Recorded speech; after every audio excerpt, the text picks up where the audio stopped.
The NFL draft is off to a blazing start, with Detroit setting an attendance record and the Lions securing Terrion Arnold in their round 1 pick. Rounds 2 and 3 kick off tonight at 7 p.m. Terrence Friday and Shayna Humphreys are live in downtown Detroit, where the draft is taking shape. Hey, guys. Hey there, Meredith. Yeah, things are kicking off for day 2. It's going pretty well. Big crowds again. A lot of people out here enjoying everything that's happening with the draft. Of course, life-changing for these players, but also life-changing for the city of Detroit. Absolutely. Earlier, we were talking with Detroit Police Chief White, and he was saying the crowd's a little different. Yesterday was kind of the diehard Honolulu Blue fans here for the draft specifically, and today we're getting a little bit more of the partying crowd. The work week is over. We're heading into the weekend, but still, of course, diehard fans everywhere. So let's talk a little bit about that draft. Joining us tonight for some predictions and a recap of round 1 is Jeff Lesson, sportscaster from WWJ Newsradio 950 and 97.1 The Ticket. So, Jeff, round 1 in the books. What do you think? I think Brad Holmes did it again. You know, last year when he took Jahmyr Gibbs in the first round, I said, a running back, really? A lot of people question that. Then look what happened. They're on the doorstep of the Super Bowl. He became a superstar running back. This time, one of their major needs was a cornerback. After what happened with Cam Sutton, the off-field issue, losing others to injury, and I think they hit a home run. They traded up to get him. That means they will only have 1 pick in the second round in part of tonight's draft.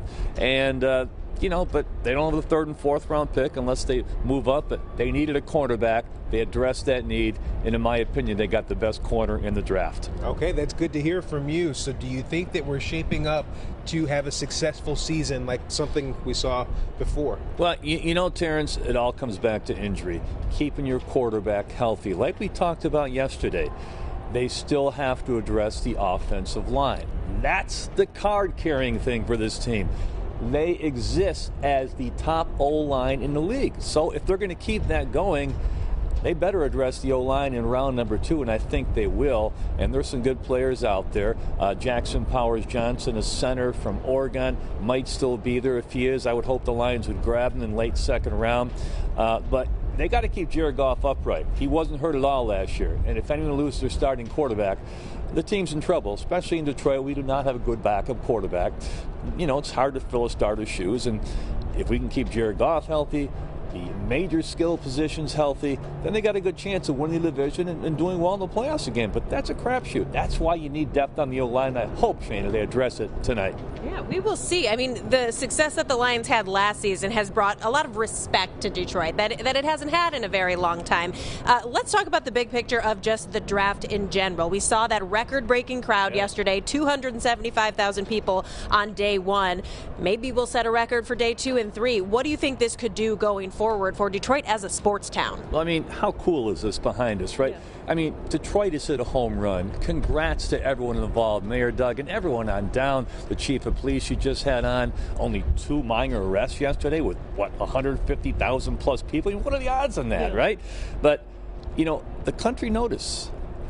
I talked to out-of-town media. They love what Detroit has done. They love how downtown looks. They think it looks great, and it looks beautiful that they're showing on television. And guess what? Other people around the world notice, and maybe, just maybe, we could have another major event. Hey, maybe another Super Bowl that we last had in 2006. Maybe another Final Four. Maybe another All-Star game in one of the sports. Now they look at Detroit, I think, a little bit differently. Maybe a lot in some cases. Yeah, well, Jeff, it seems like this is really setting the pace for a lot of things to change in the future. Jeff Lesson, sportscaster with WWJ Newsradio 950 and 97.1 The Ticket. Thank you for being here with us. Always.